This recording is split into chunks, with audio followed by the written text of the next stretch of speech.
Hi folks, welcome to the Gersnet post-match reaction pod, coming to you from a very suddenly bitterly cold Ibrox after we've just shipped two kind of horrendously painful points from Frank to Motherwell. I'm meeting Ross Bennett, host supreme. I can't say that because the number one host is behind the camera, so that's been my first mistake already. Colin's behind the camera today, but it should be in nicer circumstances. We were meeting in Ross over the first half. We seemed absolutely fine. To start you off with a nice easy question: where did it all go wrong? I think in the dressing room at half time. I don't know.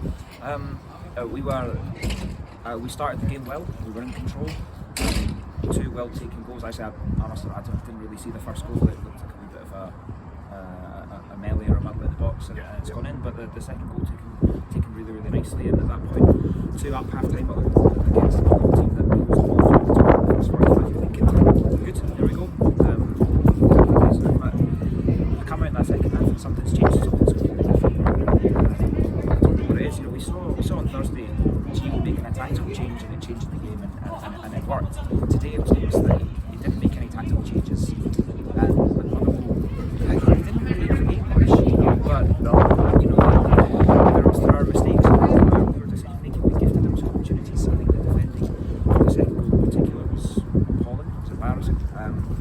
And given the circumstances of taking points earlier today, this was a chance for us to close that gap. Well, that's the thing for me. I always feel that in any kind of tight title race, and it's far still only 3 points. It's far too early to be calling it. I feel like there's your opponent in that title race can be winning all the time, and you keep winning. You know, also you can slip up. But I think when you're offered an opportunity that we were today, I think that's something really telling me.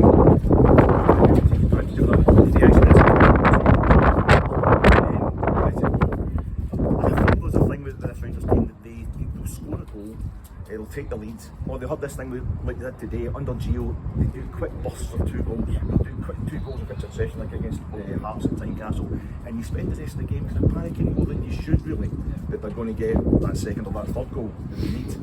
Is this something that's happened under Gio, or is it something we should be worried about, or is it more a case of, I mean, let's get sober about it. That's the first time we've lost goals domestically under Gio at Ibrox today. You know, but do you think we should be concentrating more and getting these teams put away when we've got under the caution? Yeah, I think so. I mean, actually, with 45 minutes to go and you're 2-0 up against Motherwell, they are put away, really. I mean, they have no right to come back into that.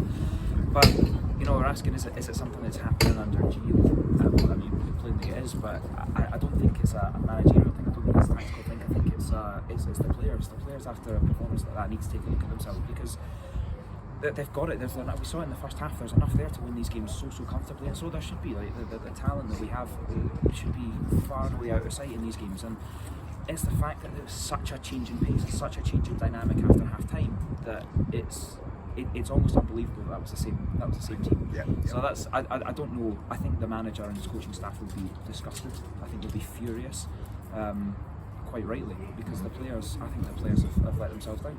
Yeah. Now I'm not going to do the usual thing of going hard on referees just because we've lost today, but I felt as if Motherwell were putting themselves about a bit. Yeah. Persistent fouling, if nothing else. There was a wee incident with somebody going through in Conor Goldson over the ball just after we scored.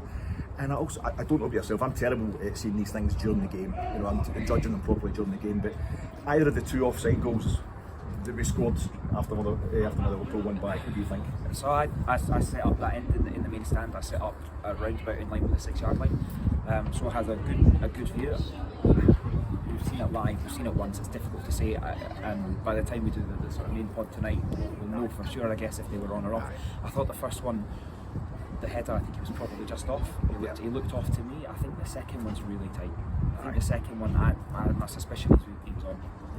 And it's frustrating. But the referee, again, I don't want to go in the referee, but it is at the moment it's quite raw, and I want to go in the referee. I thought it was terrible. I thought that, look, we know what we're getting from Motherwell. We know what they're going to do. They're a physical, aggressive, hard-hitting team, right? That's their thing. So the referee in a job in a game like that, his job is not just to take the correct action in order to punish the Motherwell players, but there's a lack, in my opinion, there's a lack of protection of the Rangers players there. There's Rangers players that, because if a Motherwell player gets away with one that should have been yellow, he's not booked, he's got another one in him. That's what it felt like. It felt like they were taking it in terms. They knew they were going to get away with And that to me is a failure to protect the players. That's it. And I think, I mean, to look at another possible reason for what's happened today, another possible excuse maybe, it would look like, right, we'll put in two of the greatest performances in Europe in the space of a week. Just Thursday night, the players played themselves into the ground.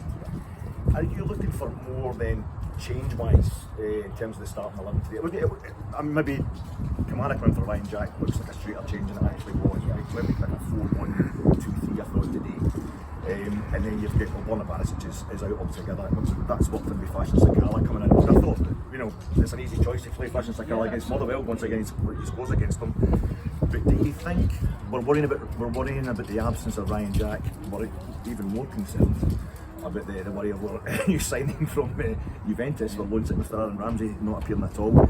Is this something we're getting concerned about, the lack of seeming depth in the squad? Yeah, it's a really strange one. Firstly, whether it's our first choice 11 or 2 or 3 steps down, we should have enough quality to put teams away like that.